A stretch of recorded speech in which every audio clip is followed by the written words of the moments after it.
दूसरा number atomic size मतलब atomic radii या एटॉमिक साइज, इसके बारे में देखते हैं हम लोग। इसको देखते हैं कि परमाणु त्रिज्या क्या है। ये इसका हिंदी है परमाणु त्रिज्या या परमाणु का आकार। तो देखते हैं कि परमाणु त्रिज्या क्या है और इनका कैसे परिवर्तन होता है, या तो आवर्त में चलने पर या तो समूह में चलने पर। ठीक है, तो अब देखते हैं परमाणु त्रिज्या। परमाणु त्रिज्या क्या है, देखिए ध्यान से।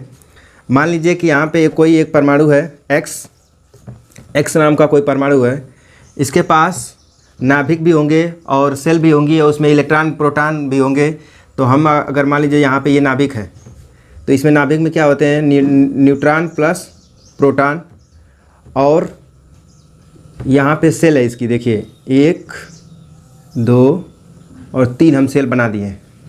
तो यहाँ पे अगर यहाँ पे नाभिक है, ठीक है, ध्यान से देखिएगा, ये नाभिक है।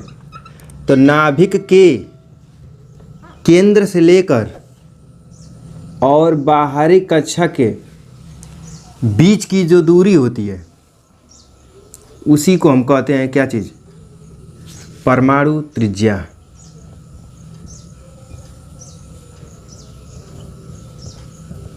परमाणु त्रिज्या या एटॉमिक रेडियस।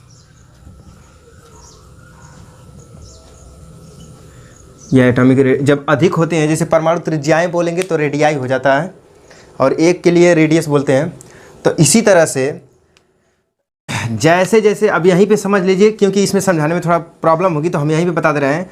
देखिए जैसे जैसे सेल की संख्या बढ़ेगी, ध्यान से समझिए, जैसे जैसे सेल की संख्या बढ़ेगी तो वैसे वैसे, जैसे मान लीजिए यहाँ पे एक और सेल बढ़ गया, एक और सेल बढ़ गया, तो ये क्या होगा, परमाणु त्रिज्या का क्रम, परमाणु त्रिज्या क्या होती रहेगी, बड़ी होती रहेगी। ठीक, जैसे जैसे सेल की संख्या बढ़ेगी परमाणु त्रिज्या क्या होती रहेगी, बड़ी होती जाएगी। और उसी तरह से अगर मान लीजिए यहाँ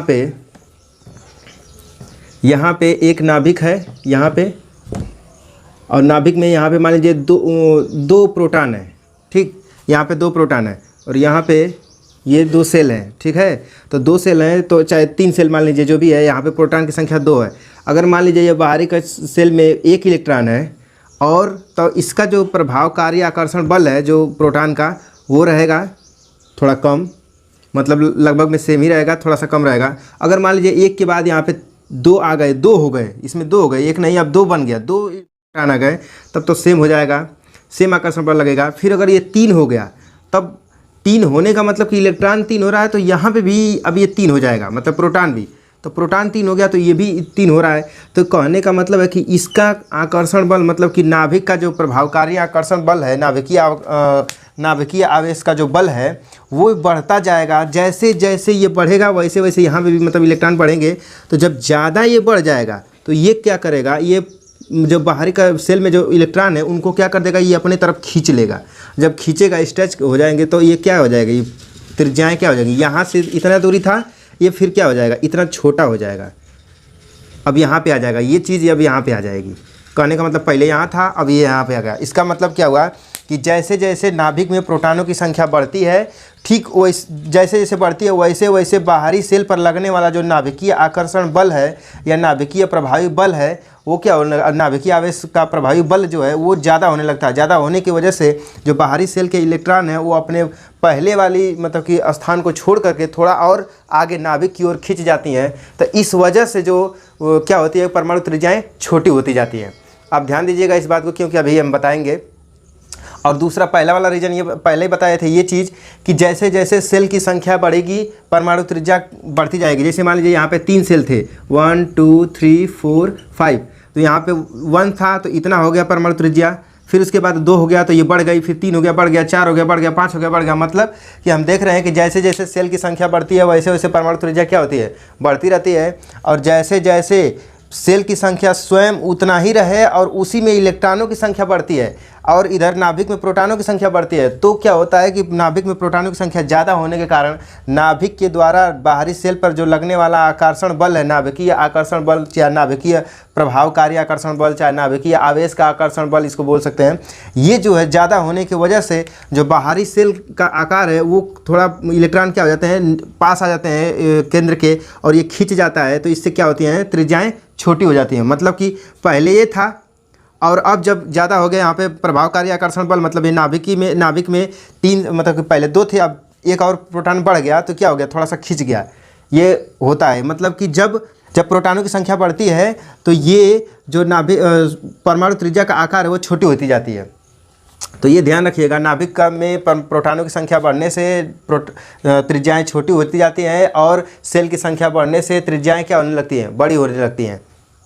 यहाँ पे हम अगर आवर्त में ले लेते हैं कि आवर्त में नाभिक के मतलब आवर्त में परमाणु त्रिज्या का क्रम क्या है, तो हम अगर लेते हैं यहाँ पे सेकेंड आवर्त को, ध्यान दीजिएगा, सेकेंड पीरियड को लेते हैं, दूसरे पीरियड को, तो दूसरे पीरियड में कौन कौन से आएंगे, lithium, beryllium, boron, carbon, nitrogen, oxygen, और उसके बाद क्या आएगा, फ्लोरीन, फिर उसके बाद नियॉन, ये इतना आएंगे। ध्यान दीजिएगा, इसमें हम बताए थे कि जब पीरियड का जो नंबर होता है वो क्या बताता है कि इसमें जो जितने भी तत्व हैं इस पीरियड में उतना ही सेल है। मतलब कि अगर यहाँ पे ये दूसरे पीरियड के ये जितने एलिमेंट हैं, तो इसका मतलब है कि इन एलिमेंटों में, मतलब इन तत्वों के नाभिक जो होंगे और मतलब कि परमाणु होंगे, उसमें क्या होंगे, 2 ही सेल होंगे। कितनी होंगी, 2 ही सेल। देखिए यहाँ पे 2 लिखा है, तो इसका मतलब कि ये दूसरे आवर्त में है, तो इनके सब में 2 ही सेल होंगे। जैसे मान लीजिए अगर इसका परमाणु क्रमांक 3 है तो 3 प्रोटॉनों की संख्या है, लेकिन इसके पास क्या है, 2,1, मतलब कि 2 सेल हो गया। फिर इसके पास अगर ये 4 है तो 4 परमाणु संख्या है, 4 परमाणु क्रमांक है, तो इसका मतलब 4 प्रोटॉन है और 4 इलेक्ट्रॉन भी है, तो इसके पास 2,2, मतलब कि इसके पास भी 2 सेल है। फिर उसके बाद यहाँ पे बोरान के पास देखते हैं, तो बोरान के पास 5 है, तो 5 को फिर हम लोग इलेक्ट्रॉनिक विन्यास करते हैं, तो 5 को करते हैं, तो यहाँ पे क्या हो गया, 2,3। फिर उसके बाद कार्बन का अगर 6 है तो इसका करते हैं, तो कितना आ जाएगा, 2,4, मतलब 2,4। फिर उसके बाद नाइट्रोजन का करते हैं तो 7 है, तो इसका करते हैं तो 2, यहाँ पे आ जाएगा 5। फिर इसी तरह से आगे जाएंगे तो इसका ऐसे करते जाएंगे, तो ये इस ऑक्सीजन का होगा 2,6, इसका होगा 2,7, और इसका होगा नियॉन का 2,8। कहने का मतलब है कि यहाँ से शुरू हुआ। अब मान लीजिए यहाँ पे नाभिक है, तो लिथियम के लिए अगर मान लीजिए यहाँ पे नाभिक है तो ये ऐसे है, तो यहाँ पे सेल की जो दूरी है वो सेम है, इतना ही है, ठीक है। सेल मतलब कि 2 है, मतलब पहला सेल और ये दूसरा सेल। लेकिन यहाँ पे लिथियम के लिए 3 प्रोटॉन थे और 3 इलेक्ट्रॉन थे, लेकिन जब यहाँ पे बेरिलियम के पास आ गया तो यहाँ पे 4 प्रोटॉन हो गए और 4 इलेक्ट्रॉन हो गए। लेकिन अगर यहाँ पे आ गया बोरान के पास तो 5 यहाँ पे प्रोटॉन हो गए और 5 इलेक्ट्रॉन हो गए। जैसे जैसे ये बढ़ रहा है इधर की तरफ, तो क्या हो रही है, प्रोटॉनों की संख्या बढ़ रही है। तो अभी हमने बताया कि जैसे जैसे प्रोटॉन की संख्या नाभिक में बढ़ेगा तो जो बाहरी सेल होंगे उस पर लगने वाला नाभिकीय प्रभावकारी आकर्षण बल क्या होगा, बढ़ेगा। और बढ़ेगा तो क्या होगी, त्रिज्या क्या हो जाएगी, छोटी हो जाएगी, मतलब ये अपनी तरफ खींच लेगा।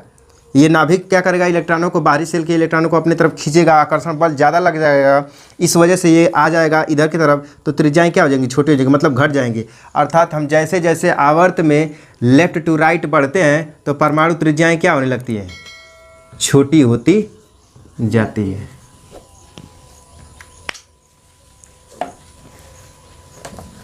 अब देखते हैं हम लोग समूह में, मतलब कि ग्रुप में परमाणु त्रिज्या का क्रम क्या होता है, इसको देखते हैं।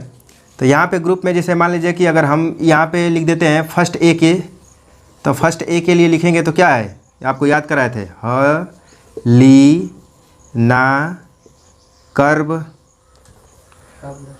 हलीना कर्ब से फरार। तो अब यहाँ तक हो गया। तो इसमें क्या है, ये फर्स्ट, सेकेंड, थर्ड, फोर्थ, 5, 6 और 7th, मतलब ये 1 2 3 4 5 6 7, ये मतलब 7 आवर्त हैं, ये पीरियड है, ये पीरियड नंबर है। तो इसका क्या मतलब आप समझ पा रहे हैं? हम यही समझाने की कोशिश कर रहे हैं कि अभी अभी आपको बताए कि जैसे जैसे परमाणु के सेल के बाद, मतलब परमाणु के नाभिक के बाद कोष की संख्या बढ़ती है तो परमाणु त्रिज्याएं क्या होने लगती हैं? बड़ी होती जाती हैं। मतलब कि परमाणु का आकार क्या होता है? बड़ा होता जाता है। तो आप ध्यान से देखिए, यहाँ पे हाइड्रोजन के लिए कितना सेल? 1, लिथियम के लिए 2, नाइट्रोजन के सोडियम के लिए कितना हो गया? 3, और पोटेशियम के लिए 4, फिर उसके बाद रुबेडियम के लिए 5, और सीजियम के लिए 6, और उसके बाद यहाँ पे फ्रेंसियम के लिए 7। मतलब कि पूरा का पूरा ये 7 सेल को दिखा रहा है, मतलब 7 सेल में है। तो इसमें कुछ नहीं करना है, बस सेल की संख्या बढ़ रही है, इसलिए इसमें क्या होगा? परमाणु त्रिज्याओं का क्रम क्या होगा? बड़ा होता जाएगा। मतलब कि सबसे छोटा है हाइड्रोजन का, तो ऐसे इसमें चिन्ह क्या लगा दें हम लोग? ऐसे इसमें क्या लगाएंगे? नोटेशन चिन्ह लगा देंगे ऐसे। अर्थात अगर हम मान लीजिए इसको ऐसे साफ से फिर से लिख देते हैं, तो हाइड्रोजन का सबसे छोटा होगा, फिर लिथियम आएगा, फिर सोडियम आएगा, फिर उसके बाद पोटेशियम आएगा, फिर रुबेडियम आएगा, फिर उसके बाद यहाँ पे सीजियम आ जाएगा, और फिर उसके बाद फ्रेंसियम आ जाएगा। मतलब ये पूरा का पूरा ऐसे लगेगा। ये सबसे बड़ी इसमें त्रिज्या किसकी हो जाएगी? मतलब परमाणु का आकार के सबसे किसका ज़्यादा होगा?